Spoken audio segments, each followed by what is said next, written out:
बिस्मिल्लाहिर्रहमानिर्रहीम। अस्सलाम वालेकुम। आज हम फर्स्ट ईयर का जो लेक्चर स्टार्ट करने जा रहे हैं वो हमारे पास क्या है, परम्यूटेशन एंड कॉम्बिनेशन। ठीक है, हमारा चैप्टर नंबर 7 है फर्स्ट पार्ट का, वो है परम्यूटेशन, कॉम्बिनेशन एंड प्रोबेबिलिटी। ठीक हो गया। लेकिन आप सोच रहे होंगे कि हमने जो लास्ट टाइम लेक्चर डिस्कस किया था वो मैथमेटिकल इंडक्शन था। मैथमेटिकल इंडक्शन के बाद मैंने आपसे कहा था कि हम जो नेक्स्ट लेक्चर में डिस्कस करेंगे टॉपिक वो था हमारे पास बायनोमियल थ्योरम। लेकिन बायनोमियल थ्योरम जब मैंने उसको स्टडी किया तो मुझे फील हुआ कि उसमें हमारे पास कॉम्बिनेशन का कॉन्सेप्ट था। ठीक है, और जब तक आपको कॉम्बिनेशन का नहीं पता होगा तो आई थिंक आप नहीं समझ पाओगे कि हमारे पास जो है वो बायनोमियल थ्योरम को किस तरह एक्सपेंड करते हैं और इसको किस तरह से प्रूव किया जाता है। ठीक है, तो इस वजह से मैंने सोचा कि आपको पहले परम्यूटेशन एंड कॉम्बिनेशन का कॉन्सेप्ट दे दिया जाए। इस वजह से हमने चैप्टर नंबर 7 का स्टार्ट लिया आज। उसमें है बेसिक हमारे पास परम्यूटेशन, कॉम्बिनेशन एंड प्रोबेबिलिटी। लेकिन आज जो हम चीज़ डिस्कस करने जा रहे हैं वो जस्ट परम्यूटेशन की कुछ टाइप्स है। परम्यूटेशन मैंने पूरे चैप्टर का एक आप समरी ही कह लें वो निकाली है कि परम्यूटेशन जितनी भी टाइप्स की परम्यूटेशन यूज़ हो रही हैं, आई थिंक 4 या 5 टाइप्स की परम्यूटेशन यूज़ हुई हैं आपके पूरे चैप्टर में। तो आज हम उसको डिस्कस करेंगे। नेक्स्ट लेक्चर में इंशाल्लाह हम लोग कॉम्बिनेशन को एक्सप्लेन करके मैं डिटेल से बताऊंगी। ठीक है, तो अब चलते हैं हम अपने डेफिनेशन की तरफ। परम्यूटेशन क्या होता है कि परम्यूटेशन हम अगर हमारे पास जो है वो एक्चुअली ये अरेंजमेंट को कहते हैं। ठीक है, परम्यूटेशन एक्चुअली हम किसको कहते हैं, हम अरेंजमेंट को कहते हैं। अगर हमारे पास कोई भी ऑब्जेक्ट का सेट गिवन हो, ठीक है, सेट ऑफ ऑब्जेक्ट्स अगर हमें गिवन हो और हमें कहा हो कि आप इसको अरेंज करें, अगर हम उसको अरेंज करें तो हम हमारे पास कितने नंबर ऑफ वेज में हम उस सेट को अरेंज कर सकते हैं। ठीक है, अगर फॉर एग्जांपल मैं कहूँ आपको कि मेरे पास जो है वो 1 2 3 ये 3 डिजिट्स हैं। ठीक है, 1 2 3 मेरे पास 3 डिजिट्स हैं। अगर मैं इसको अरेंज करना चाहूँ तो मैं कितने नंबर ऑफ वेज में इसको अरेंज कर सकती हूँ। मैं इसे 1 2 3 भी राइट कर सकती हूँ, 1 3 2 भी राइट कर सकती हूँ और 3 2 1 भी राइट कर सकती हूँ और उसके अलावा 2 3 1 भी राइट कर सकती हूँ। मतलब मेरे पास इस तरह के कितने वेज हैं कि मैं किसी भी गिवन सेट को के नंबर्स को अरेंज कर पाऊँ। ठीक है, यहाँ पे एक बात तो होगी हमारी अरेंजमेंट की। परम्यूटेशन में हम जो बात करते हैं वो किसकी करते हैं, अरेंजमेंट की। लेकिन दूसरे नंबर पे जो क्रिटिकल पॉइंट है वो है ऑर्डर। हमारे पास ऑर्डर भी बहुत मीनिंगफुल है। ठीक है, यहाँ पे ऑर्डर क्या है, क्रिटिकल है, इसको भी हमने इसका साथ नहीं छोड़ना। अगर ऑर्डर ना हो तो हमारी अरेंजमेंट भी बेमानी सी हो जाएगी। ठीक है, तो अब जो इसकी प्रॉपर डेफिनेशन की तरफ जाते हैं, क्या है, arrangement of number of object in a definite order. हमारे पास जो नंबर ऑफ ऑब्जेक्ट गिवन है या सेट है किसी भी ऑब्जेक्ट का, उसकी हमने अरेंजमेंट देखनी है इन अ डेफिनाइट ऑर्डर, किसी भी एक डेफिनाइट ऑर्डर में। ठीक है, एक खास ऑर्डर हो उसका, उसमें हम लोगों ने इसकी अरेंजमेंट को जब हम स्टडी करते हैं उस या अरेंजमेंट करने के लिए हम जिस चीज़ का सहारा लेते हैं वो है हमारे पास परम्यूटेशन। ठीक है, परम्यूटेशन अब एक्चुअली क्या हुई, हमारे पास अरेंजमेंट हुई नंबर ऑफ ऑब्जेक्ट की किसी भी डेफिनाइट ऑर्डर में। ठीक हो गया। अब देखिए परम्यूटेशन के साथ ही आपके जहन में कॉम्बिनेशन का ख्याल आ जाता है, क्योंकि हमने हर जगह पे परम्यूटेशन एंड कॉम्बिनेशन तकरीबन इकट्ठा ही पढ़ा होता है। लेकिन मैं बताती चाहूँ कि आपको परम्यूटेशन और कॉम्बिनेशन ये दो डिफरेंट वर्ड्स हैं और इन दोनों के मीनिंग्स भी डिफरेंट है। अगर जाहिर सी बात है डिफरेंट वर्ड्स हैं तो मीनिंग भी डिफरेंट होंगे। इनके मीनिंग डिफरेंट होने के साथ इनका इस्तेमाल भी डिफरेंट है। ठीक है, तो अब कॉम्बिनेशन क्या है, एक्चुअली ये हमारे पास परम्यूटेशन जो थी वो अरेंजमेंट थी नंबर ऑफ थिंग्स की इन अ डेफिनाइट ऑर्डर। लेकिन कॉम्बिनेशन क्या है, कॉम्बिनेशन एक्चुअली हमारे पास सिलेक्शन है नंबर ऑफ ऑब्जेक्ट की, कि नंबर ऑफ ऑब्जेक्ट को हम सिलेक्ट किस तरह करते हैं। अब मैं कॉम्बिनेशन की अगर मैं आपको जिस तरह मैंने परम्यूटेशन की एग्जांपल दी, आपके पास 1 2 3 मैंने 3 डिजिट्स दे दिए थे, यानी नंबर ऑफ सेट्स एक गिवन था आपको 1 2 3 3 नंबर्स का सेट दिया था और मैंने कहा उसको आप अरेंज कर लें। तो आप अरेंज किस तरह कर रहे थे, 1 3 2 2 3 1 3 2 1, जो जिस तरह से भी आप जितनी भी इसके नंबर ऑफ वेज कितने तरीकों से आप इनको अरेंज कर सकते हैं।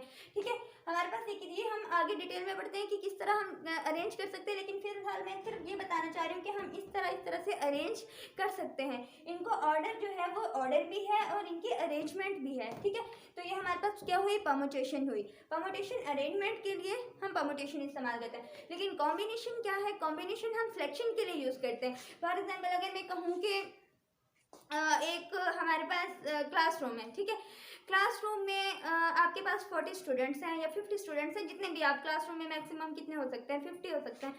50 स्टूडेंट्स हैं, आप 50 स्टूडेंट्स में से मैंने कोई भी 2 स्टूडेंट्स को सिलेक्ट करना है। अब मेरी मर्जी है, मैं किसी भी रैंडम 2 स्टूडेंट्स को उठा के मैं एज अ मॉनिटर उनको सिलेक्ट कर देती हूँ, ठीक है। अब मैंने उनकी कोई क्वालिटीज़ नहीं देखी, मैंने ये नहीं देखा कि उनका कैरेक्टर कैसा है, मैंने नहीं देखा कि उनकी मतलब कि वो किस तरह से पढ़ते हैं, उनका क्या स्टेटस है क्लास में, ये मैंने कुछ नहीं देखा, ठीक है। बस मैंने ऐसे रैंडमली 2 स्टूडेंट्स उठाए और मैंने उनको कहा कि आप जो हैं वो एज अ मॉनिटर हैं इस क्लास के, ठीक है। अब यहाँ पे मैंने जो रैंडमली 2 स्टूडेंट्स उठाए थे वो मैंने क्या की है, नंबर ऑफ ऑब्जेक्ट पूरी क्लास में से सिलेक्ट किए ना 2 स्टूडेंट्स को, उस सिलेक्शन को मैं क्या कहूँगी, कॉम्बिनेशन कहूँगी, ठीक हो गया। अगर मैं कहूँ कि मैं उसी क्लास में ही हूँ, ठीक है, उसी क्लास में से जहाँ से मैंने 2 स्टूडेंट्स उठा के मैंने एज अ मॉनिटर उनको सिलेक्ट किया, वहीं पे अगर मैं कहूँ कि आप इस तरह अरेंज करें स्टूडेंट्स को, इस क्लास में जितने भी स्टूडेंट्स हैं उनको आप ऐसे करें कि फर्स्ट रो में 90% मार्क्स वाले स्टूडेंट बैठेंगे, सेकेंड रो में 80% वाले बैठेंगे, थर्ड रो में 70% वाले बैठेंगे।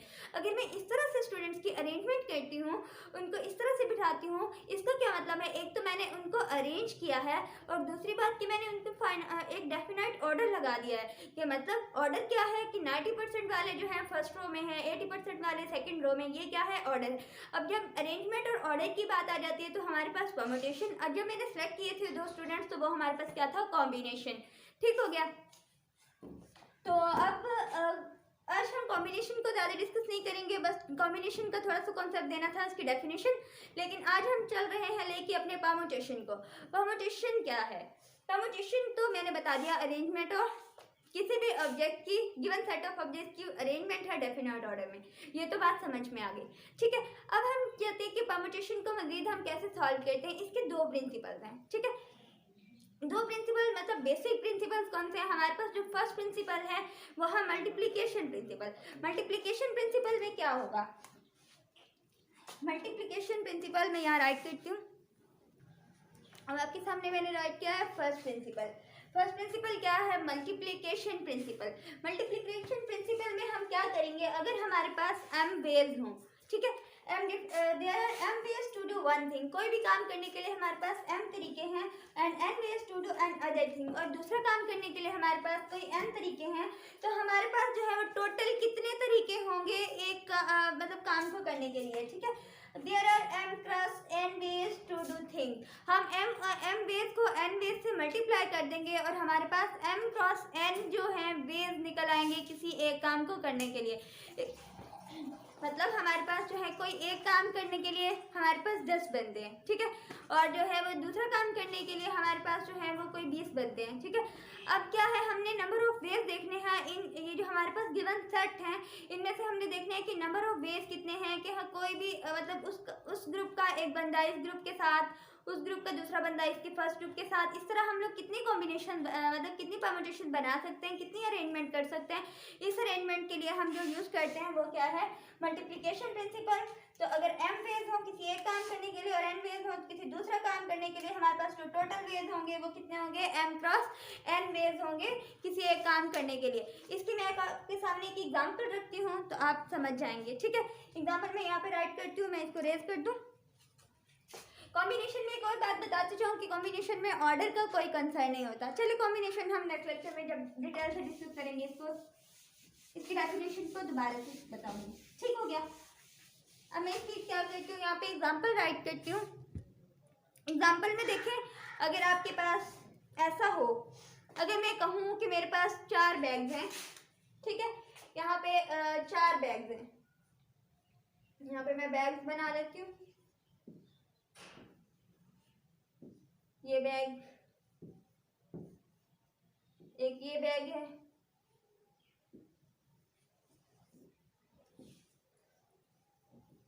एक यहाँ ये मेरे पास बैग है, और मेरे पास एक ये बैग है, ठीक है। मेरे पास यहाँ पे कितने बैग्स हैं, 4 बैग्स हैं, और मैं यहाँ पे नोटबुक्स बना लेती हूँ। यहाँ पे मेरे पास जो है वो कॉपीज हैं, नोटबुक है,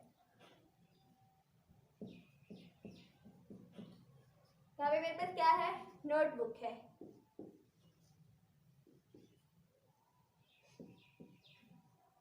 ये नोटबुक्स है मेरे पास, ठीक है। अब मैं इनको कोई कलर्स दे देती हूँ, कलर्स के नेम दे देती हूँ, ठीक है। अब मैं इनको कौन कौन से कलर्स का नेम दूंगी, इसको मैं कह देती हूँ कि ये मेरे पास क्या है, ये ब्लू है, ये मैं कह देती हूँ इसको क्या है, ये रेड है, और इसे कह देती हूँ मैं ये क्या है, ये ग्रीन नोटबुक है, ठीक है। और इन बैग्स को भी मैं कोई कलर दे देती हूँ, लेट्स सपोज मैंने इसे कह दिया ये ब्राउन है, ठीक है। इसको मैंने ब्राउन बैग कह दिया, इसको मैं कह देती हूँ ये ब्लू है, इसको मैं कह देती हूँ ये कौन सा है, ये रेड है, और मैं इसको कह देती हूँ ये कौन सा है, ये ग्रीन है, ठीक है। अब आपके सामने ये देखिए मेरे पास जो है वो 4 बैग्स हैं और 3 नोटबुक्स हैं, ठीक हो गया। कितने बैग्स हैं मेरे पास, टोटल 4 बैग्स हैं और इसकी 3 नोटबुक्स हैं। आज आपको घर में मामा ने ये ऑप्शन दे दिया है कि भाई वहाँ पे टेबल पे पड़े हुए 4 बैग्स और 3 बुक्स पड़ी हुई हैं, ठीक, नोटबुक्स पड़ी हुई हैं। आज आप अपनी मर्जी से कोई नोटबुक उठा लो, न्यू नोटबुक ले लो और न्यू बैग ले लो। तो आपके पास कितने नंबर ऑफ वेज होंगे, कितनी पॉसिबिलिटीज होंगी, कितनी अरेंजमेंट बनेगी कि आप इनमें से कौन सा चूज करोगे, ठीक है। मामा ने ये नहीं कहा कि ब्लू बैग लो या ग्रीन बैग लो, ऐसी कोई बात नहीं की। उन्होंने जस्ट ये ऑप्शन दिया आपको कि आप इनमें से 4 बैग्स में से कोई एक सेलेक्ट कर लो और नोटबुक्स में से भी कोई एक नोटबुक सेलेक्ट कर लो, ठीक है। मीन कि आज दोनों चीज़ें आप न्यू स्कूल में लेके जाओगे। तो आप क्या करते हो, आपके पास ऑप्शन है, आप ब्राउन बैग के साथ ब्लू ले सकते हो, ब्लू नोटबुक ले लोगे, ब्राउन बैग के साथ रेड नोटबुक ले लोगे, ब्लू बैग के साथ ब्राउन बैग के साथ आप ग्रीन नोटबुक ले सकते हो, ठीक है। अब एक के लिए एक बैग में आप कितनी नोटबुक्स ले सकते हो, 3 नोटबुक्स ले सकते हो, ठीक है। एक कॉम्बिनेशन मतलब एक बैग में आपने, एक बैग है आपके पास, एक बैग है उसमें आप कितनी नोटबुक्स ले सकते हो, आपके अपनी मर्जी, आप ब्लू ले लो, रेड ले लो या ग्रीन ले लो, ठीक है। आप एक बैग के लिए 3 नोटबुक्स को चूज कर सकते हो अपनी मर्जी से। अब दूसरी बात, अगर कहते हो मैंने ब्राउन बैग नहीं लेना, मैंने ब्लू बैग लेना है, दूसरे बैग के लिए भी आपके पास ऑप्शन है, आप ब्लू नोटबुक लो, रेड लो या ग्रीन लो, ठीक है। आप पे कोई रिस्ट्रिक्शन नहीं है। तो आप क्या करते हो, ब्लू में से ब्लू बैग के लिए आप तीनों ऑप्शन का, अब ये बैग 2 के लिए भी आपको क्या है, 3 नोटबुक्स आप ले सकते हो, ठीक है। अब टोटल जो है वो रेड बैग की बारी है। आप कहते हो नहीं यार मैं रेड बैग लूंगा, रेड बैग के लिए आप ब्लू, रेड और ग्रीन तीनों नोटबुक्स यूज कर सकते हो, ठीक है। अब तीसरे बैग के लिए भी आपके पास जो है वो कितनी आ गई, 3 बुक्स, 3 नोटबुक्स में से आप कोई भी चूज कर सकते हो, ठीक है। और सिमिलरली ग्रीन बैग के लिए भी आप क्या कर सकते हो, ये तीनों की तीनों नोटबुक्स यूज कर सकते हो। अब आपकी मर्जी है आप कौन सा बैग ले रहे हो, आपकी मर्जी है कि आप कौन सी नोटबुक सेलेक्ट कर रहे हो, ठीक है। आपके पास जो टोटल नंबर ऑफ डेज होंगी इस बैग के लिए, जो चौथे के लिए भी आप क्या कर सकते हो, 3 कर सकते हो, ठीक है। अब हर बैग के लिए आपके पास 3 पॉसिबिलिटीज हैं, 3 नोटबुक्स हैं, आप कौन सी नोटबुक सेलेक्ट करते हो। सिमिलरली हम क्या करेंगे, जितने नंबर ऑफ बैग्स होंगे और नंबर ऑफ नोटबुक्स होंगी उनको आपस में मल्टीप्लाई कर देंगे, जो टोटल आंसर आएगा वो हमारे पास क्या होगी, नंबर ऑफ डेज होंगे। हमारे पास जो टोटल बैग्स होंगे वो 4 थे और टोटल नोटबुक्स क्या थी, 3 थी। हमारे पास 12 ऐसे नंबर ऑफ वेज थे कि हम इनमें से कोई एक कॉम्बिनेशन मतलब एक सेट को सेलेक्ट कर सकते थे। मतलब कैसे, आप चाहो आपके पास ब्राउन बैग के लिए आप कोई भी एक नोटबुक सेलेक्ट कर लो, एक कॉम्बिनेशन, ठीक है। आपने फॉर एग्जांपल आपने ब्लू कर लिया, अब आपने ब्राउन के साथ रेड भी कर सकते थे, रेड कर लिया, 2 हो गए। इसके ब्राउन के साथ आपने ग्रीन कर लिया, 3। आपके पास यहाँ पे कितनी कॉम्बिनेशन होगी, 3 होगी। इसके लिए भी 3 हो गई, इसके लिए भी 3 होगी, इसके लिए भी 3 होगी, ठीक है। मतलब अब 4 के लिए आपके पास हर एक के आगे 3-3 ऑप्शंस पड़े हुए हैं, ठीक है। तो टोटल नंबर ऑफ वेज कितने होंगे, number of bags multiple number of notebooks. तो ये क्या हो गया, मतलब m number of ways to do one thing and n number of ways to do other thing. तो टोटल नंबर ऑफ वेज क्या होंगे, m क्रॉस n होंगे, 4 + 3 = 12, ठीक हो गया। ये था हमारे पास मल्टीप्लिकेशन प्रिंसिपल, ठीक है। अब मल्टीप्लिकेशन प्रिंसिपल हम दूसरे प्रिंसिपल पे जाते हैं, वो है एडिशन प्रिंसिपल। एडिटिव प्रिंसिपल क्या है वो देखते हैं। अच्छा, अब हमारे पास सेकंड प्रिंसिपल है प्रिंसिपल ऑफ एडिशन। एडिशन का प्रिंसिपल क्या कहता है कि अगर आपके पास there are m ways to do one thing, अगर एक काम करने के लिए आपके पास m ways हैं, ठीक है, और दूसरा काम करने के लिए आपके पास n ways हैं, लेकिन शर्त यहाँ पे ये है कि दोनों काम सेम टाइम में नहीं होंगे, ठीक है, दोनों काम सेम टाइम में नहीं होंगे। जबकि मल्टीप्लिकेशन का प्रिंसिपल क्या कह रहा था कि दोनों काम जो है आप एट अ टाइम कर सकते हो, ठीक है। जिस तरह मैंने कहा कि आप नोटबुक भी लेके जा सकते हो और बैग भी लेके जा सकते हो। तो बैग जो है है उसको एम वेज क्या एम नंबर ऑफ थिंग कह लेते और एन जो है वो नोटबुक्स को कह लेते। तो आपके पास दो ऑप्शन थे, आप बैग भी ले सकते हो बुक भी ले सकते हो। तब आपने कॉम्बिनेशन देखा था तो एम क्रॉस एन किया था। लेकिन अब यहाँ पे एक रिस्ट्रिक्शन लगा दी गई है कि आपके पास अगर एम नंबर ऑफ वेज हैं to do one thing and n number of ways to do another thing, then आप जो है वो दोनों काम एट अ टाइम नहीं कर सकते। ठीक है, आप किसी एक टाइम में एक ही काम करोगे तो फिर क्या होगा, अगर both can not be done at the same time, अगर दोनों काम एक ही टाइम में नहीं हो सकते, then there are m plus n ways. आपके पास जो नंबर ऑफ वेज बनेंगे वो कितने बनेंगे, m प्लस n बनेंगे। To choose one of the thing, किसी एक चीज़ को चूज करने के आपके पास सिर्फ m प्लस n वेज होंगे। तो सिमिलरली जैसे हम लोगों ने एग्जाम्पल ली है बुक्स और बैग्स एंड नोटबुक्स की, वही हम रिपीट करते हैं। अगर मैं कहूँ कि मेरे पास 4 बैग्स एंड 3 नोटबुक्स हैं, ठीक है, 4 बैग्स एंड 3 नोटबुक्स हैं, कलर वही हैं, लेकिन अब क्या कहा है, अब मामा ने ये कहा है कि स्कूल तो जाना है, आपको या तो न्यू बैग मिलेगा या न्यू नोटबुक मिलेगी। पहले तो दोनों ही ऑप्शन मिले थे ना, आप एक न्यू बैग भी ले जा सकते हैं और न्यू नोटबुक भी ले जा सकते हैं। लेकिन अब जो है रिस्ट्रिक्शन लगा दी है, या तो न्यू बैग लेके जाओगे या न्यू नोटबुक लेके जाओगे। तो अब आप कितने तरीके हैं आपके पास चूज करने के, आप कौन सा बैग लेके जाओ, या बैग लेके जाओ या नोटबुक लेके जाओ। अब आपके पास नंबर ऑफ बैग्स कितने हैं, नंबर ऑफ बैग्स आपके पास यहाँ पे 4 हैं, ठीक है, 4 नंबर ऑफ बैग्स हैं। तो आप क्या कर सकते हो, उन बैग्स में से कोई एक ही या ब्राउन चूज कर सकते हो, या ब्लू चूज कर सकते हो, या रेड या ग्रीन, ठीक है, इन चारों में से आप कोई एक चूज कर सकते हो एट अ टाइम। अगर आप बैग ले रहे हो तो आपको बुक्स नहीं मिल सकती, अगर आप नोटबुक्स ले रहे हो तो आपको बैग नहीं मिल सकता। सिमिलरली अब नोटबुक्स आपके पास वही 3 हैं। आप क्या करोगे, आपके पास कितने नंबर ऑफ पेज हैं, आप कितने तरीके कितने कॉम्बिनेशन हैं आपके पास, सॉरी कितनी जो है वो अरेंजमेंट होगी कि आप उनमें से कोई एक चूज कर लो। आप कह रहे हो कि मेरे पास 4 बैग हैं, इन 4 बैगों में से मैं 4 को चूज, मतलब चारों में से कोई एक भी चूज कर सकता हूँ, आपकी मर्जी, आप इनमें से कौन सा कलर पसंद करते हो। ठीक हो गया, आपके पास ये जो है 4 वेज हैं बैग्स को चूज करने के। अब नोटबुक्स में, नोटबुक्स के कितने वेज हैं आपके पास नोटबुक्स 3 हैं, तो 3 वेज हैं नोटबुक्स को चूज करने के। आप जो सा मर्जी कलर सेलेक्ट कर लो, ठीक है। अब आपके पास बैग्स के लिए 4 वेज पड़े हैं और नोटबुक्स के लिए 3 वेज हैं, तो आपके पास टोटल वेज कितने हुए, आपने लेनी एक चीज़ है, या बैग ले सकते हो या भी नोटबुक ले सकते हो। तो आपके पास टोटल जो है नंबर कितने होंगे, टोटल नंबर ऑफ वेज आपके पास 4 + 3 हो जाएंगे। कितने होंगे, 4 + 3 हो जाएंगे। आपके पास टोटल नंबर ऑफ वेज 7 है। आप इन सातों में से देखें 1 2 3 4, इन चारों में से कुछ भी उठा लो, इन तीनों में से भी कुछ उठा लो, तो 4 और 3 कितने, 7 हो गए। तो आपके पास 7 नंबर ऑफ वेज हैं किसी भी काम करने के लिए।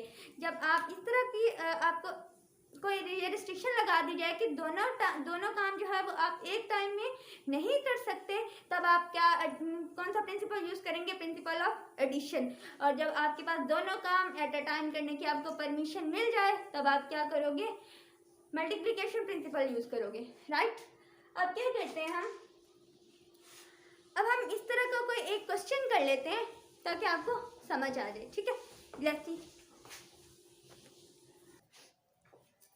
अब हमारे पास एक क्वेश्चन है, ठीक है। अब क्वेश्चन में हम ये देखते हैं कि हम लोग किस तरह से अपना जो मल्टीप्लिकेशन प्रिंसिपल हमने अभी डिस्कस किया है उसको हम किस तरह से यूज कर सकते हैं, ठीक है। अब देखिए क्वेश्चन मैंने आपके सामने रखा, how many 3 digit numbers can be form from the digit 3 2 3 4 5 and 6। आपके पास 2 3 4 5 एंड 6 ये 5 डिजिट्स दे दिए गए हैं, 5 डिजिट्स आपके सामने। और इन 5 डिजिट्स मतलब ये दे देने का मतलब है आपको नंबर ऑफ सेट्स गिवन है, ठीक है। मतलब किसी भी चीज़ों का या ऑब्जेक्ट का किसी भी चीज़ का तादाद दे दी गई है आपको यहाँ पे 5 नंबर दे दिए गए हैं, ये सेट दे दिया गया है। अब इन 5 नंबर का जो सेट है, 5 6 1 2 3 4 5 नंबर का जो सेट है, इनसे आपने 3 डिजिट्स के वर्ड बनाने, ठीक है, 3 डिजिट नंबर बनाने हैं। अब वो कितने बनेंगे, assuming the repetition of digit is allowed. यहाँ पे जो बात की गई है वो ये है कि हमें 5 डिजिट्स दे दिए गए हैं और इन 5 डिजिट्स से ये कहा गया है कि आप इन 5 से कितने 3 डिजिट्स बना सकते हैं, ठीक है। तो 3 डिजिट्स हम कितने बना सकेंगे, लेकिन हमें ये शर्त साथ दी गई है कि repetition of digit is allow. आप जो नंबर एक बार यूज कर रहे हो आप उस नंबर को अगेन यूज कर सकते हो, रिपीट कर सकते हो। तो इसको हम किस तरह सॉल्व करेंगे, दिमाग लड़ाएं कैसे सॉल्व किया जा सकता है इसको, अगर हमें रिपीटेशन अलाउ की जाए तो। ठीक है, अब आप ये देखें आपके पास टोटल नंबर्स कितने हैं। मैं फॉर एग्जांपल यहाँ पे कोई एक डब्बा ले लेती हूँ, एक बॉक्स ले लेती हूँ। ठीक है, इस बॉक्स में मेरे पास कितने नंबर्स हैं, 2 3 4 5 एंड 6। क्या है, 2 3 4 5 एंड 6। यही मुझे नंबर गिवन है, गिवन नंबर यही है ना। ठीक है, a set of number is given and I have to make 3 digit numbers। मुझे क्या करना है, यहाँ पे 3 digits बनाने हैं। क्या बनाने हैं, यहाँ पे 3 digits बनाने हैं। ठीक है, अब 3 digit नंबर बनाने के लिए मैं क्या करूंगी, अब इन 6 में 1 2 3 4 5 ये जो मेरे पास 5 नंबर हैं इनमें से ही मैं सिलेक्ट करूंगी, इनमें से ही मैं क्या करूंगी, इनमें से ही मैं नंबर्स को सिलेक्ट करूंगी। अब नंबर्स को सिलेक्ट करके मैं कितने 3 डिजिट्स नंबर्स बना सकती हूँ इन 5 डिजिट्स में से। ठीक है, तो ये देखना है, अगर आप सबसे पहले इस तरह आपने कितने बनाने हैं, 3 डिजिट्स बनाने हैं, तो आप 3 बॉक्सेस बना लें। ठीक है, मैंने 3 बॉक्सेस बना लिए आपको समझाने के लिए। अब आप मैं क्या करूँगी, सबसे पहले मैं यूनिट वाले साइड से, ये यूनिट वाला अगर फॉर एग्जाम्पल हम काउंटिंग लिखते हैं तो हमारे पास जो ये वाली साइड होती है वो क्या होती है, यूनिट 10 100 इसी तरह। ठीक है, आपने सबसे पहले क्या करना है, यूनिट वाली साइड से स्टार्ट कर दें। ठीक है, जैसे यूनिट वाली साइड से स्टार्ट करेंगी तो आप कहते हैं आप इस डब्बे में अगर रिपीटेशन अलाउ है, ये बात आपने नहीं भूलनी। अगर मैं कह रही हूँ कि रिपीटेशन अलाउ है, आप एक डब्बे में जो नंबर रख रहे हो आप दूसरे डब्बे में भी वो नंबर रख सकते हो। ठीक है, तो आप इस तरह रिपीटेशन करते हुए, रिपीट करते हुए डिजिट्स को भी कितने आप नंबर ऑफ डिजिट्स 3 डिजिट्स बना सकते हो। ठीक है, अब पहले डब्बे में आप क्या करते हो, आप 2 रख लो, 3 रख लो, 4 रख लो, 5 रख लो, 6 रख लो। आपके पास कितनी पॉसिबिलिटीज हैं, आपके पास जो है आपकी अपनी मर्जी है कि आप इस बॉक्स में कौन सा नंबर रखना चाहते हैं। आप 2 रखते हैं, 3 रखते हैं, 4 रखते हैं, 5 रखते हैं या 6 रखते हैं। आपके पास कितने नंबर रख सकते हैं, आपने कहा मैं 2 भी रख सकता हूँ, 3 भी रख सकता हूँ, 4 भी रख सकता हूँ, 5 भी और 6 भी। ठीक है, आप पांचों के पांचों नंबर इसमें इस बॉक्स में रख सकते हैं, आपकी अपनी मर्जी है कि आप इनमें से चूज कौन सा करते हैं। लेकिन आपके पास नंबर ऑफ वेज कितने हैं, कितने नंबर, आप कितने तरीकों से आप इस बॉक्स को फिल कर सकते हैं। आपके पास 5 नंबर गिवन है तो आप 5 ही तरीकों से 5 ही नंबर से इस बॉक्स को फिल कर सकते हैं। ठीक है, अब सिमिलरली रिपीटेशन अलाउ है। आप नेक्स्ट बॉक्स में जाते हैं, आप कहते हैं कि भाई मैं इस बॉक्स को कितने नंबर से, कितने डिजिट से फिल कर सकता हूँ। भाई आपके पास आपको कोई रिस्ट्रिक्शन नहीं दी गई कि आप जो है वो एक बार जो आपने बॉक्स में नंबर रख लिया आप दूसरी बार वो नंबर नहीं रख सकते, ऐसी कोई रिस्ट्रिक्शन नहीं है। ठीक है, आप क्या करोगे, आप कहते हो कि मैं अगेन इसमें 2 भी रख सकता हूँ, 3 भी, 4 भी, 5 भी, 6 भी। लेट्स सपोज मैंने इसमें 4 रख लिया था, क्या रखा तो मैंने इसमें 4 था, लेकिन मैं अगेन इसमें 4 यूज कर सकता हूँ। ठीक है, यहाँ इस डब्बे को फिल करने के लिए भी मेरे पास 5 तरीके थे, 5 नंबर थे, उनमें से मैं जो मर्जी इस्तेमाल करूँ। लेकिन हम लोग ये नहीं देख रहे कि हम एक डब्बे में नंबर कितने रख रहे हैं, हम सिर्फ ये देख रहे हैं कि नंबर ऑफ वेज कितने हैं, कितने तादाद, कितने तरीकों से हम इस डब्बे को फिल कर सकते हैं, हम उस तरीके को देख रहे हैं। ठीक है, उस अरेंजमेंट, नंबर ऑफ अरेंजमेंट्स को देख रहे हैं, नंबर ऑफ डिजिट्स या नंबर को डिस्कस नहीं कर रहे हैं, हम जस्ट नंबर ऑफ अरेंजमेंट की बात कर रहे हैं। तो अब इस डब्बे को मैं 5 नंबर से फिल कर सकती हूँ, तो मेरे पास नंबर ऑफ अरेंजमेंट इस डब्बे को फिल करने के लिए कितनी है, 5 है। ठीक है, अब इस डब्बे में अगर मैं जाऊँ तो इस डब्बे में मेरे पास, मैंने चूज तो इन्हीं में से करना है ना, क्योंकि जो मुझे नंबर ऑफ सेट गिवन है वो यही है। ठीक है, तो अब ये इसमें से मैंने चूज करना है, यहाँ पे 5 डिजिट्स पड़े हुए हैं, तो आप इस डब्बे को भी कितने तरीकों से फिल कर सकते हो। आपके पास यहाँ भी 5 ही तरीके हैं इस डब्बे को फिल करने के लिए। ठीक हो गया, अब क्या करेंगे, अब कहते हैं कि अब अगले डब्बे पे आते हैं। अगले डब्बे पे आप कितने नंबर से फिल कर सकते हो। अगर आप इसमें रिपीटेशन अलाउ है तो आप इसको 5 से फिल कर सकते हो, इसको भी 5 से फिल कर सकते थे, तो इट्स ऑब्वियस कि इसको भी आप 5 से ही फिल कर सकोगे। मतलब ये हुआ कि आपने इस डब्बे को फिल करने के लिए आपके पास 5 तरीके हैं, 5 नंबर ऑफ अरेंजमेंट्स हैं। इसको भी फिल करने के लिए 5 ही, इसको भी फिल करने के लिए 5 ही नंबर ऑफ अरेंजमेंट्स हैं।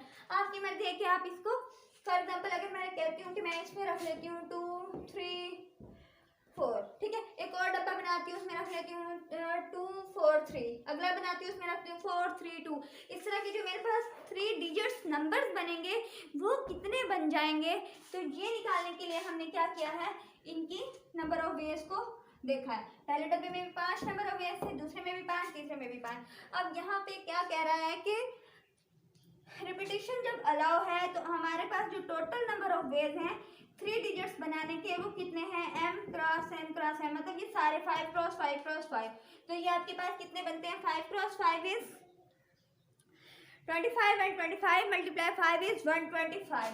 इसका क्या मतलब हुआ कि आप 125 3 डिजिट्स बना सकते हो। आप क्या कर सकते हो, आप सिर्फ ये 5 डिजिट्स लेके इन 5 डिजिट्स को इस्तेमाल करते हुए आप लोग 125 डिजिट 3 डिजिट्स बना सकते हो। ठीक हो गया। तो ये हमारा क्या था, यहाँ पे हमने मल्टीप्लिकेशन प्रिंसिपल को यूज किया है। ठीक है, चलो नेक्स्ट देखते हैं। नेक्स्ट क्या है हमारे पास, अगर यहाँ पे हमने पहले कहा था repetition of digit is allowed, अगर हम रिपीट कर सकते हैं जो डिजिट इस बॉक्स में है वो इस बॉक्स में भी आ सकते हैं, इस बॉक्स में भी आ सकते हैं। लेकिन अब एक और हम एक और केस करेंगे जिसमें हमारे पास होगा repetition of digit is not allowed. Repetition of digit जो है वो क्या है, वो इज नॉट अलाउड। अगर वो अलाउ ना हो, इज नॉट अलाउड, क्वेश्चन वही रहेगा हमारे पास। अगर कहता है कि repetition of digit is not allowed, हम जो एक बॉक्स में जो एक बार नंबर रख लिया हम दूसरे बॉक्स में वो नंबर यूज नहीं कर सकते। ठीक है, तो अब हम इसको किस तरह से सॉल्व करेंगे। सिमिलरली हमारे पास जो नंबर ऑफ डिजिट्स हैं जो इन्होंने गिवन सेट है नंबर्स का वो वही है 2 3 4 5 एंड 6, यानी टोटल नंबर जो है वो 5 हैं। 5 नंबर हमें गिवन है। अब कहा है कि डिजिट की रिपीटिशन जो है वो अलाउ नहीं है, तो इसका क्या मतलब है, हम इस फर्स्ट डब्बे को कितने नंबर से कितने वेज से फिल कर सकते हैं। हमारे पास जो है वो 5 नंबर हैं, 5 नंबर में से हमारी अपनी मर्जी है कि हम इस डब्बे में कौन सा नंबर रख लेते हैं। तो हमारे पास टोटल तरीके तो 5 है ना, 5 वेज से हम इस बॉक्स को फिल कर सकते हैं। अब आती है नेक्स्ट बॉक्स की बात। नेक्स्ट बॉक्स में हम क्या करने वाले हैं, हम कह रहे हैं कि जब रिपीटिशन अलाउ नहीं है, हमने फॉर एग्जांपल इसमें मैंने 2 रख लिया था। ठीक है, अब यहाँ पे इस बॉक्स में मैं 2 रख चुकी हूँ, तो इसका क्या मतलब है, मेरे पास 3 4 5 एंड 6 यानी 4 डिजिट्स बाकी हैं। अब इन 4 डिजिट्स को सिर्फ इस बॉक्स में इन 4 डिजिट्स में से ही कोई एक नंबर को मैं प्लेस कर सकती हूँ। ठीक है, तो इस बॉक्स में अगर रिपीटिशन अलाउ ना हो तो हमारे पास इस बॉक्स को फिल करने के 5 तरीके, अगले बॉक्स को फिल करने के 4 तरीके रह जाएंगे। क्यों, क्योंकि एक नंबर हम लोगों ने पहले बॉक्स में रख लिया है। अब चले नेक्स्ट बॉक्स पे जाते हैं। इसमें क्या होगा, अगर फॉर एग्जांपल मैंने यहाँ पे 2 रखा था, यहाँ पे मैंने 3 रख लिया। ठीक है, इस बॉक्स को मैंने 3 से फिल कर दिया। अब इस बॉक्स को फिल करने के मेरे पास कितने डिजिट्स रह जाएंगे, मेरे पास सिर्फ 3 डिजिट्स रह जाएंगे। टोटल मेरे पास 5 डिजिट्स थे, उनमें से मैंने 2 यूज कर लिए, 2 भी यूज कर लिया, 3 भी यूज कर लिया। अब उस बॉक्स को फिल करने के मेरे पास जो नंबर ऑफ वेज हैं वो क्या है, ओनली 3 वेज हैं। तो मेरे पास इस बॉक्स को फिल करने के लिए सिर्फ 3 डिजिट्स बाकी बच जाते हैं। तो इन 3 डिजिट से ही मैं क्या कर सकती हूँ, इस बॉक्स को फिल कर सकती हूँ। अब देखिए, अब यहाँ पे रिपीटिशन जो है वो अलाउ नहीं थी, तो हमारे पास यहाँ पे कितने थे, नंबर ऑफ वेज 5 थे, इधर नंबर ऑफ वेज 4 थे और इधर नंबर ऑफ वेज 3 थे। ठीक है, तो अब हम क्या करेंगे, अब हमने ये सोचना है कि इसको क्या मतलब है, अगर पहले डब्बे में जो हमने कोई एक डिजिट रखा तो हम वो दूसरे डब्बे में नहीं रख सकते। ठीक है, अब अगर हम इसको सॉल्व करें तो हम इसको सॉल्व कैसे कर सकते हैं। अब हमारे पास जो टोटल जो पॉसिबिलिटीज हैं, टोटल नंबर ऑफ अरेंजमेंट है वो कितने होंगे, आप इनको मल्टीप्लाई कर ले तो आपके पास आंसर जो है वो क्या आएगा, 60 आएगा। तो इसका क्या मतलब है, आपके पास 60 नंबर ऑफ वेज हैं, 60 तरीके हैं आपके पास ये 5 डिजिट नंबर्स को अरेंज करके 3 डिजिट नंबर्स बनाने के। लेकिन ये शर्त है यहाँ पे कि आपने जो एक बार नंबर इस्तेमाल कर लिया है वो आप दोबारा वो नंबर इस्तेमाल नहीं कर सकते। ठीक है, यहाँ पे हम जो मल्टीप्लिकेशन प्रिंसिपल को यूज़ करते हुए इसको सॉल्व कर चुके हैं। ठीक हो गया। अच्छा, अब ये तो हमारे पास था 3 डिजिट्स वाला, 2 डिजिट्स वाला, 4 डिजिट्स वाला, मीन्स कि छोटे छोटे जितने भी तादाद के नंबर्स होते हैं इनको तो हम इजीली बॉक्सेस बना के सॉल्व कर लेते हैं। लेकिन अगर हमारे पास बहुत ज़्यादा बॉक्सेस होंगे, बहुत ज़्यादा बॉक्सेस हों, मतलब बहुत ज़्यादा नंबर, बड़ा नंबर हमें दे दिया जाए, बहुत ज़्यादा सेट जो है वो बड़ा दे दिया जाए, फिर हम क्या करेंगे, फिर हम उसके लिए क्या करते हैं, इसको मैं रेज कर लूँ, मैं बताती हूँ। अब पहले जो हम क्वेश्चन कर रहे थे वो क्या कर रहे थे, हम छोटे स्केल पे कर रहे थे। ठीक है, छोटे स्केल पे हम क्वेश्चंस को सॉल्व कर रहे थे। लेकिन अब क्या है, अब हमें अगर n नंबर्स दे दिए जाए, ठीक है, एक n numbers digit n numbers आपको दे दिए, नंबर ऑफ डिजिट्स n है, और आपसे कहा गया है कि आप बहुत लंबा सारा कोई डिजिट बनाएं। अब उन n में से आपने एक बहुत लंबा सारा कोई डिजिट बनाना है। उस डिजिट को हम सपोज कर लेते हैं r डिजिट, ठीक है। उसको r का नाम दे देते हैं जो हम लंबा सारा बनाने जा रहे हैं, ठीक है। r डिजिट दे दिया उसको नाम। अब कहा गया है कि उस r की वैल्यू हमें नहीं पता, हमें नहीं पता कि हमने कितना लंबा डिजिट बनाना है। किस तरह की कभी सिचुएशन आ जाती है, तब हम क्या करेंगे, अपने क्वेश्चंस को किस तरह सॉल्व करेंगे, ठीक है। अब देखिए मेरे पास जो है एक बॉक्स है, एक बॉक्स है, उसमें मैं कह रही हूँ मेरे पास जो नंबर ऑफ डिजिट्स हैं वो कितने हैं, 1 2 3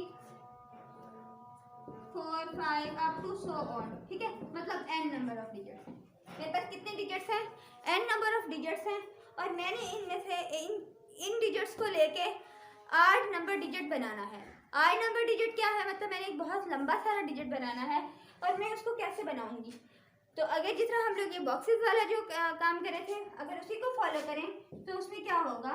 अगर फॉर एग्जांपल, हाँ, अगर यहाँ पे कहा गया how many are digits number can be form from the digits 1 2 3 up to so on n, अगर n डिजिट्स हमें गिवन है, उनमें से हमने 8 डिजिट नंबर्स बनाने हैं, तो हम कितने 8 डिजिट नंबर्स बना सकते हैं। लेकिन शर्त ये है कि रिपीटिशन इज नॉट अलाउड, ठीक है। हम रिपीटिशन जो है उसको अलाउ नहीं है, मतलब हम एक नंबर जो एक बॉक्स में यूज़ कर चुके हैं, हम दोबारा वो नंबर उसी बॉक्स में अगले बॉक्स में यूज़ नहीं कर सकते, ठीक हो गया, ठीक है। अब हम क्या करेंगे, हमारे पास जो n है, n भी तो आपको नहीं पता कि n कितना है, ठीक है। n भी बहुत सारे नंबर्स हैं और r भी बहुत सारे लंबा नंबर है। तो अब हम 8 डिजिट नंबर बनाना चाह रहे हैं इन n नंबर ऑफ डिजिट्स में से। तब हम क्या करेंगे, हम एक बॉक्स बना लेते हैं, 8 डिजिट तक हम क्या बना लेते हैं, बॉक्सेस बना लेते हैं। फॉर एग्जाम्पल ये मैंने क्या किया, 1 2 3 4 5 अप टू सो ऑन। अब ये चलता जा रहा है, मुझे नहीं पता कि ये कितना बड़ा डिजिट है, ठीक है। अब मैं क्या करूँगी, मेरे पास ये क्या है, ये first second third fourth fifth up to so on, ये 8 नंबर डिजिट यहाँ पे है, ठीक है। ये मेरे पास क्या है, 8 नंबर डिजिट है। तो यहाँ पे मेरे पास क्या होगा, ये फर्स्ट वन होगा, ये सेकंड वन डिजिट है, ये इसमें से जो मैं डिजिट बनाने जा रही हूँ वो 8 नंबर डिजिट है ना। इन्होंने हमें 8 डिजिट पूछा गया हमसे, 8 डिजिट्स नंबर आप कितने बना सकते हो उस n नंबर डिजिट में से, ठीक है। अब मेरे पास ये बॉक्सेस कितने हैं, मैं 8 डिजिट नंबर बनाने जा रही हूँ, ठीक है। आपको ये चलता चलता मेरे पास मैं कहाँ पे पहुँच गई, 8 नंबर डिजिट पे। मुझे नहीं पता कि 8 डिजिट क्या है, ठीक है। अब क्या करूँगी, अब इन बॉक्सेस में से मैं इन बॉक्सेस को, ये जो बॉक्स में n नंबर डिजिट्स पड़े हुए हैं, इनको उठा के इन बॉक्सेस को फिल करूँगी। अब इन बॉक्सेस को मैं फिल कैसे कर सकती हूँ, अब देखिए मेरे पास यहाँ पे कितनी पॉसिबिलिटीज़ हैं इस बॉक्स को, फर्स्ट बॉक्स को फिल करने की। अब देखिए, अब रिपीटिशन अलाउ नहीं है, जो क्या मतलब है, रिपीटिशन अलाउ नहीं है, जो हम इसमें नंबर यूज़ कर लेंगे वो हम इसमें नंबर यूज़ नहीं कर सकते। जो इसमें कर लिया, जो इसमें इन दोनों में हो गए, वो दोनों नंबर इसमें यूज़ नहीं हो सकते, ठीक हो गया। अब क्या करने वाले हैं हम इन बॉक्सेस को फिल करने वाले हैं। फिल कैसे करेंगे, n नंबर डिजिट्स है आपके पास कितनी पॉसिबिलिटीज हैं इस बैग को, इस ये बॉक्स को फिल करने की। आपने अभी जिस तरह पहले पढ़ा कि आपके पास जो फर्स्ट बॉक्स को फिल करने की कितनी पॉसिबिलिटीज है, आपके पास जितने भी इस बड़े बॉक्स में, इस बकेट में जितने भी आपके पास पड़े हुए हैं नंबर पड़े हुए हैं, आपने उस सारे के सारे नंबर आप फर्स्ट बॉक्स में पुट कर सकते हो, ठीक है। आपके पास यहाँ पे जो पॉसिबिलिटीज होंगी वो कितनी पॉसिबिलिटीज होंगी, n पॉसिबिलिटीज होंगी, क्योंकि हमारे पास इस बॉक्स में नंबर ही n है, n नंबर्स पड़े हुए हैं, ठीक है। अब आप अगले बॉक्स में जाते हो, फर्स्ट बॉक्स में तो n पॉसिबिलिटीज हैं, हम एक बॉक्स को n डिफरेंट नंबर से फिल कर सकते हैं, ठीक है। उन डिफरेंट नंबर में से हम कोई भी एक नंबर से फिल करना है, लेकिन हमारे पास जो n नंबर ऑफ वेज हैं, ठीक है। हम यहाँ पे जो बात करेंगे वो नंबर ऑफ वेज की बात हो रही है, ये आपने नहीं भूलना। आप समटाइम ये भी समझ जाते हैं स्टूडेंट्स के शायद यहाँ पे ये बात की जा रही है कि आपने इस बॉक्स को n नंबर से भर देना। भाई n नंबर से नहीं भरना, इस बॉक्स में रखना आपने एक नंबर है, लेकिन आप यहाँ कह रहे हैं आप नेक्स्ट बॉक्स बनाओगे और उससे नेक्स्ट बॉक्स बनाओगे, ये तो बहुत बड़ी तादाद में जाएंगे ना। यहाँ पे जस्ट मैं ये बात कहना चाह रही हूँ कि इस बॉक्स को कितने वेज से, अब जितने यहाँ पे नंबर्स होंगे उतने ही वेज से हम फर्स्ट बॉक्स को फिल कर सकते हैं, ठीक है। अब सेकंड बॉक्स पे आते हैं। सेकंड बॉक्स पे हम क्या करेंगे, अब इसको कितने रिपीटिशन अलाउ नहीं है, हम जो इसमें यूज कर चुके अब वो नंबर हम यहाँ पे यूज नहीं करेंगे। लेट्स सपोज मैंने यहाँ पे 1 नंबर जो है वो क्या किया, इस्तेमाल कर लिया है। क्या किया मैंने यहाँ पे 1 नंबर इस्तेमाल कर लिया है। अब सेकेंड में मैं क्या करूँगी, वो 1 नहीं यूज होगा। अब मैं यहाँ पे क्या करती हूँ, n-1। जाहिर सी बात है अगर यहाँ पे n नंबर्स हैं, अब ये नहीं कि यहाँ पे मैंने 1 लिखा है तो इस वजह से आपने यहाँ पे n-1 नहीं, इसका ये मतलब है कि टोटल n नंबर थे, उन नंबर में से एक इस्तेमाल हो गया तो n में से एक कम हो गया, ठीक है। अब तीसरे बॉक्स में क्या बात होगी, तीसरे बॉक्स में होगी कि n में से कितने नंबर डिलीट हो गए, 2 नंबर जो हैं वो पहले इस और इस डब्बे में इस्तेमाल हो चुके हैं। अब नेक्स्ट बॉक्स में हम क्या चलेंगे, नेक्स्ट बॉक्स में n-3 हो जाएगा। जो इस बॉक्स में यूज हुए वो n पॉसिबिलिटीज थी, मतलब n नंबर ऑफ वेज थे हमारे पास। सेकंड बॉक्स को फिल करने के हमारे पास नंबर ऑफ वेज n-1 थे। थर्ड बॉक्स को फिल करने के n-2 थे। अगर हमारे पास फोर्थ बॉक्स है तो उसके लिए n-3 होंगे, फिफ्थ बॉक्स है तो उसके लिए हमारे पास n-4 होंगे। अब देखिए जितना बड़ा बॉक्स होगा 5, उससे जो नंबर ऑफ वेज है एक नंबर ऑफ वेज कम होगा, ठीक है। अगर हम आर्थ पे जाते हैं तो आर्थ पे क्या होगा हमारे पास, अब खुद सोचिए। आप कुछ स्टूडेंट कहेंगे, शायद कहेंगे कि n-r हो जाएगा। नहीं, बिल्कुल ऐसा नहीं होगा। क्यों? क्योंकि हमारे पास जो है n- हम फिफ्थ में से एक कम कर रहे थे ना, एक्चुअली हम यूँ कर रहे थे n-5-1, एक्चुअली हम यूँ कर रहे थे, ठीक है। मतलब n में से हमने एक ऊपर वाले में से हम मतलब जितने नंबर वाला बॉक्स था उसमें से एक नंबर कम किया तो n-4 हो गया, ठीक है। अब ये नंबर वाला बॉक्स कितना है, r नंबर, n में से मैं क्या करूँगी, r नंबर ऑफ बॉक्स है तो उससे एक कम क्या होगा, r-1 हो जाएगा। क्या होगा, r-1 हो जाएगा। अगर मैं इसको सिंप्लीफाई करूँ तो ये मेरे पास n-r+1 हो जाएगा। क्या हो जाएगा, n-r+1। मैं यूँ भी राइट कर सकती हूँ, यूँ भी राइट कर सकती हूँ। ये मेरे पास ये सारे क्या आ गए हैं, नंबर ऑफ वेज हैं। मतलब क्या हुआ, फर्स्ट बॉक्स को फिल करने के n वेज, सेकंड को n-1, थर्ड को n-2 up to so on. Rth box को फिल करने के जो मेरे पास नंबर ऑफ वेज हैं वो n-r+1 है, ठीक हो गया। तो अब यहाँ पे नंबर ऑफ 8 डिजिट्स नंबर, मतलब हमारे पास 8 डिजिट नंबर्स कितने बनेंगे, तो वो हम देखते हैं। Number of 8 digits number, number of 8 digit number, हमारे पास जो नंबर ऑफ 8 डिजिट्स नंबर की जो नंबर ऑफ वेज है ना, वो पता है कितने हैं, कितने हम 8 डिजिट्स नंबर्स बना सकते हैं, वो हम कितने बना सकते हैं। इन सबको हम क्या कर देंगे, मल्टीप्लाई कर देंगे। हम क्या कर देंगे, इनको मल्टीप्लाई करेंगे तो हमारे पास जो 8 डिजिट नंबर बनेंगे उसकी number of veg, number of arrangement कितनी हो जाएगी, तो वो हम इस तरह राइट कर सकते हैं, n into n-1, n-2, n-3 up to so on n- यहाँ पे लास्ट टर्म क्या था, n-r+1, ठीक है। ये हमारे हो गए मल्टीप्लिकेशन प्रिंसिपल को यूज करते हुए हमने इसके एग्जांपल्स को सॉल्व किया, ठीक है। अब होप्स आपको ये समझ आ गई होगी। अब हम क्या करते हैं, अब ये देखें, ये बहुत बड़ा प्रोसेस है। अब इतनी लंबी जब हम लोग इसके सिंप्लीफाई करते हैं, क्वेश्चंस को सॉल्व करने जाते हैं, हम हर जगह इतना लंबा रिजल्ट लेके नहीं जाते। इसमें ना मिस्टेक्स हो सकती हैं, ठीक है। मिस्टेक्स के जो चांसेस हैं या पॉसिबिलिटीज हैं वो ज़्यादा हैं। अब हम क्या करते हैं, इसके लिए हम एक शॉर्ट मेथड लाते हैं। इसको क्लोज करके राइट करने का एक तरीका इंट्रोड्यूस करवाया गया है, वो देखते हैं। तो ये हमारे पास एक्चुअल जो केस हुआ, इसको हम किस तरह से डिनोट कर सकते हैं, ये हमारे पास है क्या। अगर हम यहाँ पे n डिफरेंट ऑब्जेक्ट्स यूज कर रहे हैं, ठीक है, n डिफरेंट ऑब्जेक्ट्स को हम इस्तेमाल करें या यूज करें और हम उसे एट अ टाइम इस्तेमाल करें, ठीक है। n नंबर ऑफ ऑब्जेक्ट्स है हमारे पास और हम उसे एट अ टाइम इस्तेमाल कर रहे हैं, तो हम ऐसे केस में हम परम्यूटेशन को किस तरह से डिनोट करते हैं, लेकिन शर्त यह है कि हमारे पास जो है वो रिपीटिशन ना हो, ठीक है। हमारे पास जो है ऑब्जेक्ट्स जो हैं वो रिपीट ना हो रही हो, रिपीटिशन नॉट अलाउड हो, तब हम क्या करते हैं, तो हम इस परम्यूटेशन को NPR से डिनोट करते हैं। किससे डिनोट करते हैं, NPR से, ठीक है। अब यहाँ पे ये है n जो है वो टोटल नंबर जो गिवन है और यहाँ r जो है जो डिजिट हम 8 डिजिट का नंबर हम बनाने जा रहे हैं, ठीक है। इसकी मैं परम्यूटेशन, ये एक्चुअली ये क्या है, परम्यूटेशन है। ये डब्बे हम कब तक बनाते रहेंगे? इन डब्बों को का काम खत्म करने के लिए, मतलब इसको क्लोज करने के लिए जो शॉर्टकट मेथड यूज़ किया गया वो क्या है? परम्यूटेशन, NPR, ठीक है। अब इन n क्या है? नंबर ऑफ गिवन सेट के जो नंबर्स हैं, जो हमने यहाँ पे n लिए थे, और r जो हमने नंबर ऑफ डिजिट्स बनाया है, p इनके परम्यूटेशन को शो कर दिया, ठीक है। अब इसकी मैं एग्जैक्ट डेफिनेशन लिखती हूँ, वो आप राइट कर लीजिए। चलें, अब देखिए हमारे पास जो है वो NPR हम लोगों ने एक रिजल्ट निकाला था अभी, जो बॉक्सेस बना के n into n-1 into n-2 n-3 up to so n-r+1 तक चले गए थे हम, ठीक है। अब वो इतनी लंबी जो है वो एक टर्म थी हमारे पास, बहुत ज़्यादा लंबी थी ना, लंबा कोई डिजिट बन रहा था, तो हम क्या करते हैं कि उसको हम क्लोज करने के लिए हम परम्यूटेशन इस तरह फैक्टोरियल का इस्तेमाल करते हैं, ठीक है।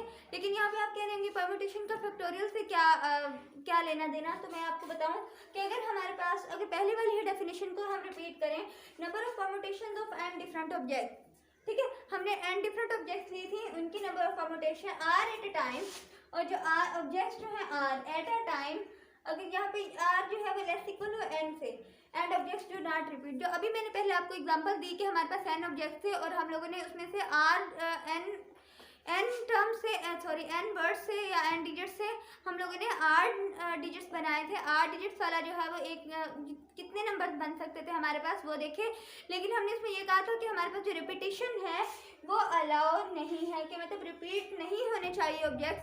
अगर r ऑब्जेक्ट जो है हमने कहा कि वो रिपीट ना हो, तब हमारे पास जो परम्यूटेशन कैलकुलेट करने का जो फार्मूला होता है वो NPR, मतलब n जो है वो क्या है, जो नंबर गिवन है, और r जो हमने वर्ड टर्म बनाई है यानी डिजिट्स बनाया है, और इसका फार्मूला होता है n का फैक्टोरियल ओवर n-r का फैक्टोरियल। अब जैसे मैंने कहा था n into n-1 n-2 n-3, अब मैं इतना बड़ा तो नहीं लिख सकती थी ना, तो उस टोटल को मैं क्या कह देती हूँ, इसको क्लोज करने के लिए n फैक्टोरियल कह देती हूँ, ठीक है। अब यहाँ पे अगर आप गौर करें तो फैक्टोरियल जो है हमारे पास, जो n फैक्टोरियल है, ये एक्चुअली हमारे पास क्या रिप्रेजेंट करता है? Product of first n natural number, जो फर्स्ट n नेचुरल नंबर्स का प्रोडक्ट है, हम उसको फैक्टोरियल, ये n फैक्टोरियल उसको डिनोट करता है, ठीक है। अगर मैं कहूँ 4 का फैक्टोरियल, ठीक है, अगर मैं 4 का फैक्टोरियल कहती हूँ तो इसका क्या मतलब है? जब हम किसी चीज़ का फैक्टोरियल लेते हैं तो हम उस नंबर से स्टार्ट करके लास्ट हम नेचुरल नंबर्स के डिजिट 1 तक जाते हैं, क्योंकि ये n का फैक्टोरियल मैंने अभी आपको बताया कि ये फर्स्ट n नेचुरल नंबर्स हैं, उनका प्रोडक्ट है, ठीक है। अब नेचुरल नंबर्स जो हैं वो आप ये जानते हैं कि नेचुरल नंबर्स जो है कहाँ से स्टार्ट होते हैं? 1 से स्टार्ट होते हैं। हम जितना मर्जी बड़ा नेचुरल नंबर ले लें, अगर उससे पीछे चलते जाएं तो हम कहाँ तक? 1 पे जाके स्टॉप कर देंगे ना। सिमिलरली अगर मेरे पास यहाँ पे 4 फैक्टोरियल है, 4 क्या है? एक नेचुरल नंबर है, 4 फैक्टोरियल है, तो मैं 4 से स्टार्ट करूंगी और मैं 1 तक जाऊंगी, ठीक है। ये डॉट मीन मल्टीप्लाई, ठीक है। यहाँ कहाँ तक जाऊंगी? 1 तक जाऊंगी, तो ये मेरे पास क्या है? 4 cross 3 cross 2 cross 1 is equal to जो भी आंसर आता है, तो ये मेरे पास क्या आएगा? 4 फैक्टोरियल का आंसर आ जाएगा, ठीक है। अब यहाँ पे टाइप 1 परम्यूटेशन जो है वो NPR, यहाँ पे n नंबर ऑफ ऑब्जेक्ट्स हैं और r जो है वो क्या है? वो हमारे पास r कोई और ऑब्जेक्ट्स है, ठीक है, और ये दोनों जो है एट अ टाइम। हम लोग क्या करने चाह रहे हैं? हम इसको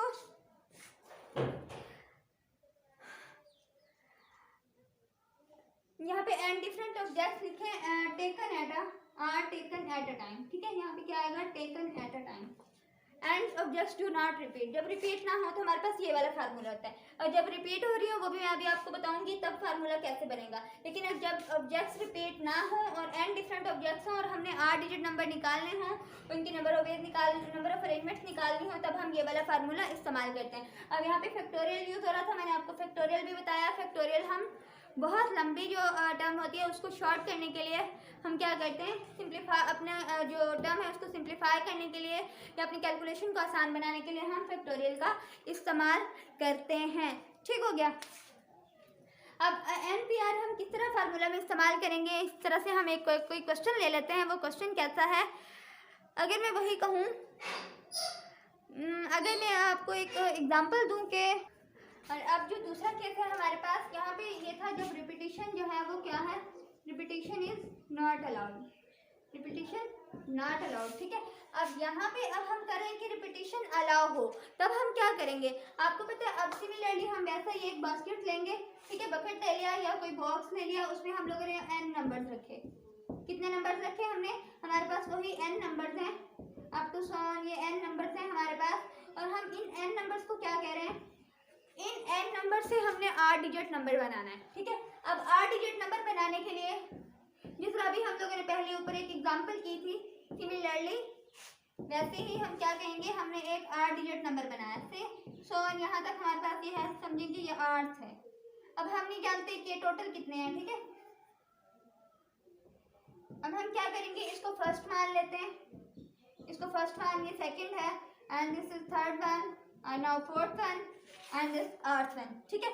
अब क्या करेंगे, अब यहाँ पे जो शर्त है, यहाँ पे रिपीटेशन अलाउ नहीं थी। अब जो केस है इसमें हमें वो कह रहा है कि रिपीट कर सकते हैं आप नंबर, आप क्या कर सकते हैं, नंबर्स को रिपीट कर सकते हैं, ठीक है। जब नंबर रिपीट हो जाएंगे, ये पता है जो मैंने पहले आपको बताया था वो क्या था, वो हमें छोटे स्केल पे हम 3 डिजिट 4 डिजिट हम उतने तो डब्बे बना लिए, ठीक है, डब्बे बना सकते हैं। लेकिन अब हम हर क्वेश्चन सॉल्व करने के लिए इतना बड़ा डिजिट जो है उसको फाइंड आउट करना है, तो हम उसके लिए कितने ज़्यादा डब्बे बनाए। हम ये डब्बे बनाना ज़्यादा अच्छा काम नहीं है, ठीक है। इसको ज़्यादा प्रॉपर बनाने के लिए या अच्छा बनाने के लिए जो इन्होंने काम किया है वो फार्मूला डिराइव किया, ठीक है। परम्यूटेशन अगर n नंबर्स हो और 8 डिजिट फाइंड करने हो, ठीक है, तो तब नंबर ऑफ परम्यूटेशन हम इस फार्मूले से निकाल सकते हैं जब रिपीटेशन अलाउ ना हो।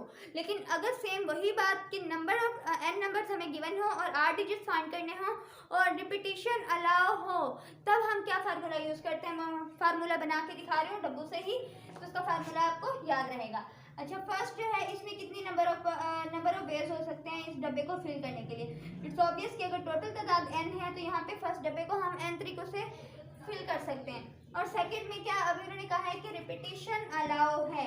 पहले हम क्या कर रहे थे, n into n minus 1 n minus 2 n minus 3 यूँ कर रहे थे ना डब्बू में, जिस तरह प्रीवियस एग्जांपल की थी हमने। अब वहाँ पे रिपीटेशन अलाउ नहीं थी, लेकिन अब यहाँ पे रिपीटेशन अलाउ है। जो एक डब्बे में हम डिजिट इस्तेमाल कर चुके हैं, हम दूसरे डब्बे में भी वही इस्तेमाल कर सकते हैं। तो यहाँ पे फर्स्ट में हमने n नंबर डिजिट जो है वो यूज़ कर लिए। अब अगर रिपीटेशन अलाउ है तो दूसरे में भी n आ सकते हैं, तीसरी की पॉसिबिलिटी है उसमें भी सारे n आ सकते हैं, ठीक है। अप टू सो ऑन, ये n आर्थ डब्बे में भी n सारे के सारे n डिजिट्स जो है वो रखे जा सकते हैं, ठीक है। तो अब जो इसका बनेगा, इसको अगर हम मल्टीप्लाई करें n cross n cross n cross up to so on n, ये n जो है वो कहाँ टाइम कितने टाइम्स है, 8 टाइम्स आ रहा है, ठीक है। जब हमारे पास 8 नंबर चाहिए था ना हमें, n को 8 टाइम जो है मल्टीप्लाई किया, अगर n को 8 टाइम मल्टीप्लाई करेंगे तो इसका क्या मतलब होगा, n को जब हम 8 टाइम मल्टीप्लाई करते हैं तो n जो है इसकी पावर क्या हो जाएगी, r हो जाएगी। इतने बड़े टर्म को हम क्या है, सिंपल एक टर्म में यूँ n की पावर r में डिनोट कर देंगे, तो ये हमारे पास जो है वो परम्यूटेशन हो जाएगी n p ऑफ r। ये परम्यूटेशन जो है वो किसके बराबर है, n ऑफ r के। अब ये दो फार्मूले हैं आपके सामने, जब रिपीटेशन अलाउ हो और जब रिपीटेशन अलाउ ना हो। लेकिन याद रहे जब आपको n नंबर्स दिए हुए हों और आपने 8 डिजिट्स नंबर बनाने हों, ठीक हो गया। अब ये दो फार्मूले हैं, ये आपने याद रखने हैं, और ये सात कंडीशन भी याद रखनी है, repetition not allowed and this formula is for the when repetition is allowed, ठीक हो गया। अब ये दो फार्मूले आपने याद रखने, इसको भूलना नहीं है, ठीक है। अब हम क्या करने जा रहे हैं आगे, अब हम कहते हैं कि यहाँ पे फैक्टोरियल की बात है। फैक्टोरियल अभी मैंने आपको बता दिया, लेकिन फैक्टोरियल का मैं 1-2 सम और करवा देती हूँ, फिर हम इसके बाद हम जाएंगे परम्यूटेशन टाइप 2 पे, ठीक है। दोबारा से फैक्टोरियल को एक्सपेंड करके बताती जो हूँ आपको कि फैक्टोरियल को हम कैसे कैलकुलेट करते हैं, how to calculate factorial. Factorial को कैलकुलेट करने का वही तरीका, हम जिस नंबर से स्टार्ट करते हैं और नेचुरल नंबर के 1 तक हम जाके उसको स्टॉप कर देते हैं, ठीक है। उसके जितने भी पिछले टर्म्स होते हैं सबसे हम क्या करते जाते हैं, मल्टीप्लाई करते जाते हैं। अब यहाँ देखिए 5 फैक्टोरियल माइनस 3 फैक्टोरियल, इसको हम कैसे कैलकुलेट करेंगे। अगर मैं कहूँ कि 5 फैक्टोरियल, नहीं सॉरी, पहले मैं अगर n का फैक्टोरियल कहूँ, n का फैक्टोरियल क्या है, ये n जो जितने भी नेचुरल नंबर्स के फर्स्ट नेचुरल नंबर थे उनका प्रोडक्ट है, क्या है, n फैक्टोरियल, ठीक है। अब 5 जो है वो क्या है, एक नेचुरल नंबर है, 5 फैक्टोरियल करना चाह रही हूँ तो मैं क्या करूँगी, 5 से स्टार्ट करके 1 पे स्टॉप कर दूंगी। तो 5 क्रॉस 4 क्रॉस 3 क्रॉस 2 क्रॉस 1 पे जाके मैंने क्या कर दिया, स्टॉप कर दिया। अब 5 का फैक्टोरियल निकालूं, 5 क्रॉस 4 करूँ, क्रॉस 3 क्रॉस 2 क्रॉस 1 करूँ, तो मेरे पास जो है वो क्या आंसर आएगा, जो भी आंसर आएगा यहाँ पे, ठीक है। अब यहाँ पे है -3 फैक्टोरियल, तो 3 फैक्टोरियल को मुझे क्या करना होगा, 3 क्रॉस 2 क्रॉस 1, 3 क्रॉस 2 क्रॉस 1 का जो आंसर आएगा जो, ठीक है, उस 5 फैक्टोरियल के आंसर में से 3 फैक्टोरियल को माइनस करके जो भी हमारे पास आंसर आएगा वो हम यहाँ पे राइट कर देंगे। ठीक है, ये हो गया एक वे। दूसरा वे है कि 8 factorial over 9 factorial cross 3 factorial. तो 8 फैक्टोरियल हमारे पास, इसको 8 फैक्टोरियल यूँ राइट करेंगे। अब 9 फैक्टोरियल को आप फैक्टोरियल ओपन करो तो आपके पास क्या आएगा, 9 क्रॉस 8 फैक्टोरियल। आगे मजीद नहीं जाना चाहते क्योंकि हमें ऊपर भी 8 फैक्टोरियल मिल रहा है, हम 8 फैक्टोरियल से 8 फैक्टोरियल काट सकते हैं, मल्टीप्लाई 3 फैक्टोरियल। ठीक है, अब देखें इसको डायरेक्ट हमने सिंप्लीफाई कर दिया ना। अगर हम 8 फैक्टोरियल करते, 8 फैक्टोरियल को खोल के लिखें, 8 क्रॉस 7 क्रॉस 6 क्रॉस 5 क्रॉस 3 5 4 3 2 1 तक जाते हैं। ठीक है, अब सिमिलरली 9 से स्टार्ट करते और 1 तक जाते, 3 से स्टार्ट करते 1 तक जाते। कितनी बड़ी कैलकुलेशन हो जाती है और हमारे पास स्पेस भी कम होती है, अब उसके टाइम भी शॉर्ट होता है पेपर में क्वेश्चन सॉल्व करने के लिए। तो बस इस कैलकुलेशन को ईजी बनाने के लिए फैक्टोरियल आया। ठीक है, फैक्टोरियल शॉर्टकट है एक्चुअली। तो अच्छा, अब यहाँ पे हमने 8 फैक्टोरियल से 8 फैक्टोरियल निकाले, 9 को 3 फैक्टोरियल से मल्टीप्लाई करें, 3 फैक्टोरियल निकाले तो हमारे पास 6 आएगा, 6 को 9 से मल्टीप्लाई करें, जो आंसर आता है वो आपके पास इवेल्युएट हो गया। ठीक है, फैक्टोरियल। अब हमने क्या करना है, हाँ एक और बात बता दीजिए, 0 का फैक्टोरियल इज इक्वल टू 1। 0 का फैक्टोरियल क्या होता है, 1 होता है। अब भाई आप पूछोगे मैम 0 को तो हम जिस चीज़ से भी मल्टीप्लाई करें आंसर तो 0 हो जाता है, भाई 0 के फैक्टोरियल 1 क्यों आया? क्यों आया? क्योंकि हमने कहा है फैक्टोरियल की डेफिनेशन में कि फैक्टोरियल जो है वो हमारे पास नेचुरल नंबर्स क्या होता है, वो प्रोडक्ट होता है एन नेचुरल नंबर्स का। तो अब देखें, हम जिस चीज़ का भी फैक्टोरियल ले रहे हों उस नंबर से स्टार्ट करके हम 1 तक जाते हैं। तो अब बस 0 जो है, 0 के बाद तो 1 नहीं आता, लेकिन इसका आंसर जो है वो 1 इस वजह से रहेगा क्योंकि जो नेचुरल नंबर का सबसे स्मॉलेस्ट नेचुरल नंबर हमारे पास क्या है, वो 1 है। ठीक है, हमने जिस चीज़ का भी फैक्टोरियल फाइंड करना है हम लोगों ने उस डिजिट से स्टार्ट करके 1 तक जाना है। अगर 0 का अब उससे कम तो है नहीं, 0 से पीछे तो हम जा नहीं सकते, तो इस वजह से नेचुरल नंबर का जो सबसे स्मॉलेस्ट नेचुरल नंबर है वो हमारे पास 1 है, इस वजह से 0 का फैक्टोरियल क्या होगा, 1 हो गया। ठीक हो गया, ये हुआ हमारे फैक्टोरियल का कॉन्सेप्ट। अब हम जाते हैं अपनी परम्यूटेशन टाइप 2 पे। अब हमारे पास क्या है, टाइप 2। टाइप 2 में हम क्या करेंगे, हमारे पास एक केस हो गया when objects are not distinct. ऐसी सिचुएशन आ जाए जब हमारे पास जो है ऑब्जेक्ट्स डिस्टिंक्ट ना हो। पहले हम लोग पढ़ रहे थे 1 2 3 4 5 अप टू ऑन एन तक। ठीक है, इसमें हर जो ऑब्जेक्ट थी, ऑब्जेक्ट का जो सेट था उनमें जो चीज़ें थी वो एक दूसरे से डिफरेंट थी। ठीक है, मतलब 1 डिफरेंट था, 2 से 2 डिफरेंट है, 3 से 3 डिफरेंट है, 4 से अप टू ऑन एन तक जितनी भी हमारे पास चीज़ें पड़ी हुई थी वो सारी की सारी डिस्टिंक्ट थी, मतलब डिफरेंट थी एक दूसरे से। लेकिन अब जो केस है, कुछ ऐसे क्वेश्चन दिया जाते हैं, ऐसे ऑब्जेक्ट्स भी आ जाते हैं या ऐसे नंबर्स आ जाते हैं हमारे पास जिसमें जो चीज़ें होती हैं, ऑब्जेक्ट्स होते हैं, नंबर्स होते हैं, वो डिस्टिंक्ट नहीं होते। अगर हमारे पास ऐसा केस आ जाए तो हम क्या करेंगे? ठीक है, अब इसके लिए हम परम्यूटेशन टाइप 2 है, इसके लिए हम क्या करेंगे आपको बताती हूँ। फॉर एग्जाम्पल मैं कहूँ, आपको एक मिसाल देती हूँ। फॉर एग्जाम्पल अगर मैं कहूँ कि मेरे पास जो है CAT, ठीक है, ये मेरे पास क्या है, कैट। CAT मतलब ये 3 वर्ड्स हैं। ठीक है, इन 3 वर्ड्स को, इसमें जो मेरे पास मैंने ये तीन ही वर्ड्स गिवन है, तो मेरे पास यहाँ N है, वो क्या है, वो N3 है। और ये बता दिया गया है कि मैंने 3 डिजिट वर्ड ही बनाना है, मीन कि 3 डिजिट नंबर बनाना है। तो मतलब जो मैंने ऐसा नया वर्ड बनाना है या डिजिट नंबर बनाने जा रही हूँ, बल्कि यहाँ तो वर्ड है ना, तो 3 नंबर वर्ड बनाने जा रही हूँ, तो वो मतलब R भी मैंने बता दिया कि मेरे पास क्या है, 3 है। और मैंने ये कह दिया है कि रिपीटिशन इज नॉट अलाउ, और मैंने ये रिस्ट्रिक्शन लगा दी कि रिपीटिशन जो है वो रिपीटिशन अलाउ नहीं है, रिपीटिशन नॉट अलाउड। ठीक है, मैंने क्या कहा कि ये मेरे पास 3 वर्ड्स थे, CAT। ठीक है, इनको मैंने इनकी नंबर ऑफ परम्यूटेशन फाइंड करनी है, नंबर ऑफ वेज फाइंड करने हैं कि मैं किस तरह कितने वे से इसको अरेंज कर सकती हूँ। ठीक है, अब मैंने कहा कि मैंने बनाने भी 3 वर्ड, मतलब मैंने 2 वर्ड वाला नंबर नहीं बना, 2 डिजिट्स वाला या 2 नंबर वाला जो है, 2 स्पेलिंग वाला मैंने वर्ड नहीं बनाना, मुझे 3 स्पेलिंग वाला ही एक वर्ड चाहिए, और मुझे इसकी N भी 3 और R भी 3, और ये साथ बता दिया रिपीटिशन अलाउ नहीं है। तो मैं क्या करूँगी, वही बात अगर रिपीटेशन अलाउ नहीं है 3 के लिए मैं ये डब्बे बना लूँ, ठीक है।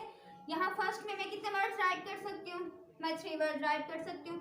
सेकंड में मैं कितने वर्ड्स, रिपीटेशन अलाउ नहीं है, मतलब जो इसमें वर्ड यूज हो गया वो इसमें नहीं होगा, तो फिर इसमें 2 वर्ड्स यूज कर सकती हूँ। इसमें मैं कितने यूज कर सकती हूँ, 1 यूज कर सकती हूँ। अगर मैं 1 क्रॉस 2 क्रॉस 3 करूँ तो मेरे पास आंसर क्या आ जाता है, 6 आंसर आ जाता है, ठीक है। इस तरह से भी हमें मिल गया आंसर। और अगर हम लोग जो अभी फार्मूला पढ़ते आ रहे हैं, when repetition is not allowed, तो NPR, उसका फार्मूला हमने क्या पढ़ा है, n का फैक्टोरियल ओवर, क्या फार्मूला हमने पढ़ा है अभी, n का फैक्टोरियल। तो जो फार्मूला हमने पढ़ा है n का factorial into n minus r का फैक्टोरियल, ठीक है। अब यहाँ पे n का फैक्टोरियल क्या, n की वैल्यू क्या है हमारे पास 3 का फैक्टोरियल, और n माइनस r n3, और r की वैल्यू भी 3 माइनस 3 का फैक्टोरियल। इसका क्या मतलब है, 3 फैक्टोरियल ओवर 3 माइनस 3 इज 0 का फैक्टोरियल। अभी मैंने बताया कि 0 का फैक्टोरियल क्या होता है, 1 होता है, तो 3 का फैक्टोरियल ओवर 1, तो 3 का फैक्टोरियल ओपन करें, 3 क्रॉस 2 क्रॉस 1, ठीक है, ओवर 1 इज इक्वल टू 6। अब जो यहाँ पे नंबर परम्यूटेशंस आ गई है, नंबर ऑफ अरेंजमेंट्स या number of ways of arrangements जो है वो क्या है, वो 6 आ गया आंसर। ये तो हमें पता है कि हम इन 3 डिजिट्स, 3 वर्ड्स को हम 3 नंबर्स वाला वर्ड बनाने जा रहे हैं, 3 स्पेलिंग वाला वर्ड बनाने जा रहे हैं। इन 3 को हम 6 वेज से राइट कर सकते हैं, ठीक हो गया। लेकिन अगर कुछ सिचुएशन ऐसी हो, अगर मेरे पास कुछ सिचुएशन ऐसी हो, जिस तरह मैं कह रही हूँ कि यहाँ पे तो हमारे पास ये तीनों वर्ड्स क्या थे, वो डिस्टिंक्ट थे। यहाँ पे क्या थे, तीनों वर्ड्स डिस्टिंक्ट थे। अगर मैं कहूँ कि मेरे पास वर्ड्स डिस्टिंक्ट ना हो, यानी कुछ सिमिलरिटीज आ जाएं, सेम नंबर्स आ जाएं, तो मैं क्या करूँगी, अगर मैं फॉर एग्जांपल मैं ले लेती हूँ CAA, क्या ले लेती हूँ, CAA, ठीक है। इस तरह का मेरे पास कोई एक वर्ड है, ये 3 वर्ड्स मैंने ले लिए, C, A और A, ठीक है। अब मैं कहती हूँ कि मेरे पास कितने वेज हैं इनको रिप्रेजेंट करने के, मीन के इनकी परम्यूटेशन क्या होगी, नंबर ऑफ अरेंजमेंट्स इनकी क्या होंगी। तो इसके लिए मैं क्या करूँगी, ठीक है, इसके लिए मुझे क्या करना होगा।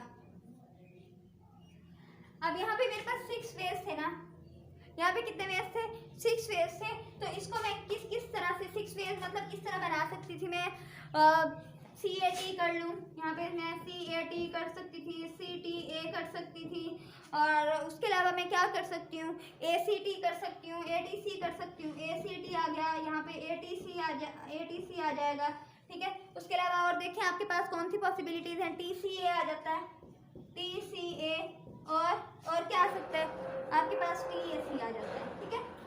कितने वर्ड बन सकते हैं आपके पास, TAC, ये देखिए CAT, CTA, ACT, ATC, TCA, TAC। अब आपके पास कितने बन गए हैं, टोटल 6 बन गए। तो मैंने क्या, अभी हमने जो परम्यूटेशन निकाली थी जब डिस्टिंक्ट वर्ड्स थे तो हमारे पास 6 बने थे, ठीक है। सिमिलरली अगर मैं CAA की निकालूं, यहाँ पे कितनी है, यहाँ पे CAA है, यहाँ पे A जो है वो क्या है, वो डिस्टिंक्ट नहीं है, यानी वो सेम है। तो उस सेम के लिए मैं क्या करूँगी, अब हमारे पास क्या है, अब यहाँ पे CAA है। आपने देखो कि यहाँ पे हमारे पास क्या था, T था, यहाँ पे क्या था हमारे पास, T था। उस T की जगह हम लोगों ने क्या, A को A लगा दिया, T की जगह A रिप्लेस किया। तो अब यहाँ पे आपके पास जो है वो जहाँ जहाँ भी T है, अब हम वहाँ पे A पुट कर दें। अब पहले हमारे पास क्या था, CAA बनता है। दूसरा हमारे पास क्या बनता है, अब देखिए T की जगह हम दोबारा से क्या लगा देंगे, A लगा देंगे। तो यहाँ पे हमारे पास क्या बनेगा, CAA, यहाँ पे CAA। अगर मैं इसको इस पे T की जगह में क्या कर दूं, A रिप्लेस कर दूं, तो ACA, और इस पे क्या करूं, अब T की जगह मैं क्या कर दूं, A रिप्लेस कर दूं, AAC, क्या बनेगा, AAC। उसके अलावा इसमें अगर मैं T की जगह A रिप्लेस कर दूं तो क्या बनेगा, ACA, और इसकी जगह कर दूं तो क्या बनेगा, AAC बनेगा, ठीक है।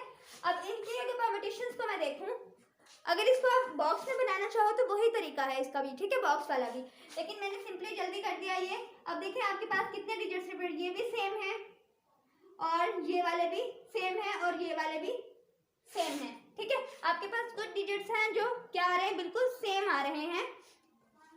कैसे, कौन कौन से आ रहे हैं आपके पास, दिस वन, दिस एंड ए वाला, ठीक है।